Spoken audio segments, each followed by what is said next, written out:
তেল দিয়ে দিলাম, কালো জিরে দিয়ে দিলাম, কেটে রাখা আলু দিয়ে দিলাম, নুন দিয়ে দিলাম, পরিমাণ মতো হলুদ দিয়ে দিলাম। এটাকে ভালো করে একটু আমি এবার কষিয়ে নিব। আমার এটা কষানো হয়ে গেছে, এবার আমি জল দিয়ে দিব। কিছুটা কাঁচা লঙ্কা দিয়ে দেবো এর মধ্যে আমি। আমার মনে হয় এখন আলুগুলো সেদ্ধ হয়ে গেছে। হ্যাঁ, এবার আমি মাছগুলো একটা সবগুলো দিয়ে দেব।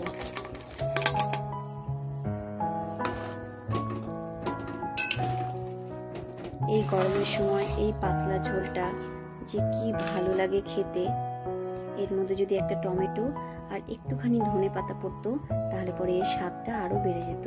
তো এইভাবে পাতলা ঝোল ট্যাংরা মাছের কার কার বাড়িতে হয়, কারা খেতে ভালোবাসো আমাকে জানিও। ওকে বাই, সবাই খুব ভালো থেকো।